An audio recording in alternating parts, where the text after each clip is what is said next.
Bonjour à tous, nous terminons la semaine avec un écrit d'appropriation. Je sur les scènes 12 à 14 de l'acte 3. Voici donc le texte, j'en refais la lecture pour que tout le monde l'ait bien en mémoire, et puis après quelques remarques, ce sera à vous de jouer. Scène 12, les acteurs précédents, excepté Basile. Bartholo d'un ton important. Cet homme-là n'est pas bien du tout. Rosine, il a les yeux égarés.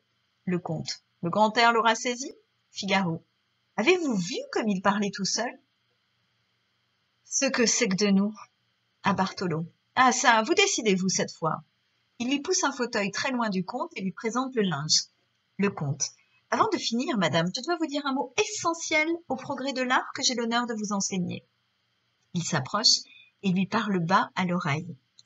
Bartholo à Figaro. Mais il semble que vous le fassiez exprès pour vous approcher et de vous mettre devant moi pour m'empêcher de voir. Le comte bas à Rosine.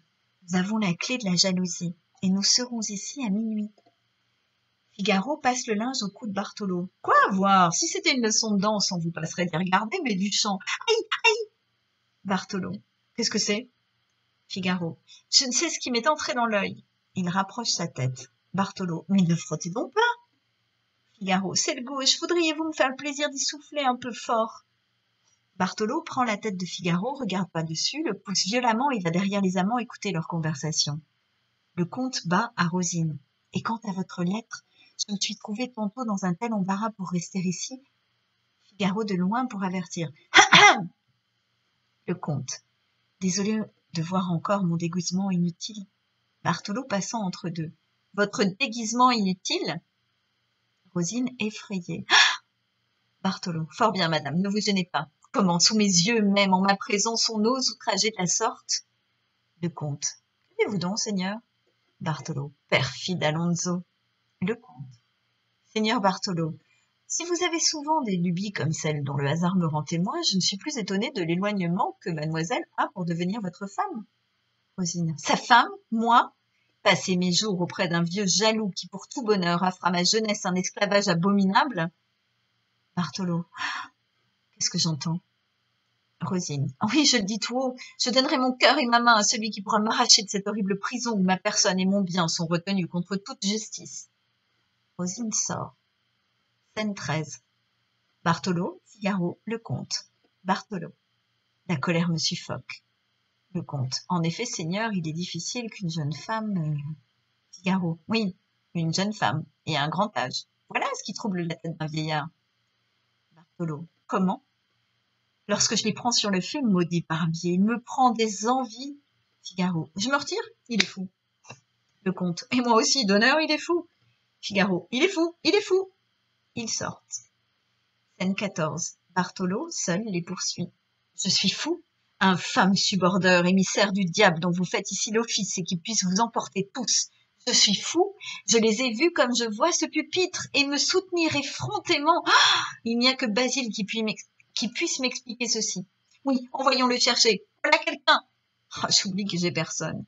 Un voisin, le premier venu, n'importe. Il y a de quoi perdre l'esprit, il y a de quoi perdre l'esprit. Quelques remarques très rapides. D'abord, c'est une scène qui est très légère. Et si elles sont légères, légères.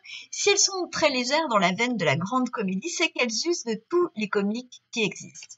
Le comique de geste, alors je pense notamment à Figaro qui approche son visage de celui de Bartholo. Le comique de situation, lorsque les deux amants se donnent rendez-vous à la barbe de Bartholo, se parlent alors qu'il est à côté et qu'il tord le cou pour essayer de les croiser du regard et qu'il n'y parvient pas grâce à Figaro. Le comique de mots, alors je pense au aïe aïe de douleur feinte par Figaro, ou bien une jeune femme à grand âge que dit également Figaro. Donc vous voyez que c'est surtout Figaro qui porte ici le comique. Le comique de mœurs aussi, puisque on se moque d'une catégorie sociale. Le comique de mœurs, c'est peut-être celui que vous connaissez le moins. Il s'agit de prendre pour cible du comique un groupe de personnes. Ici, c'est les vieillards qui veulent épouser des jeunesses. Et un comique de répétition avec le mot fou à la fin. Il est fou, d'honneur, il est fou. Mais c'est une scène quand même qui a un fond sérieux parce qu'il est question de l'enfermement de Rosine. Je vous renvoie à sa réplique au lexique de l'enfermement, de l'esclavage. Et puis, on retrouve quand même la douleur de Bartolo, qui à la fin finit comme un ridicule, mais qui, à un moment donné, parvient tout de même à nous toucher. L'acte 3, vous l'avez vu, s'achève sur la fuite de Figaro et du comte. Ils sont poursuivis par Bartolo. Vous allez imaginer une scène 15 à cet acte. Bartolo rattrape Figaro et le comte, et là s'ensuit un échange. Entre les trois, entre deux seulement, c'est vous qui en décidez. Vous allez imaginer une scène comique qui va jouer des différentes formes de comique vues précédemment. Vous n'ajoutez pas de personnages supplémentaires, sans quoi ça vous oblige à faire une 16e scène. Et votre scène ne doit pas modifier l'entrée en matière de l'acte 4 ni le cours de la pièce. Ça veut dire que vous ne devez pas ajouter d'éléments qui vont être révélés plus tard dans la pièce ou d'éléments qui modifieraient finalement l'intrigue. Donc il s'agit simplement d'une scène comique légère, une joute verbale entre les trois personnages. Vous déposez vos travaux dans les commentaires du blog.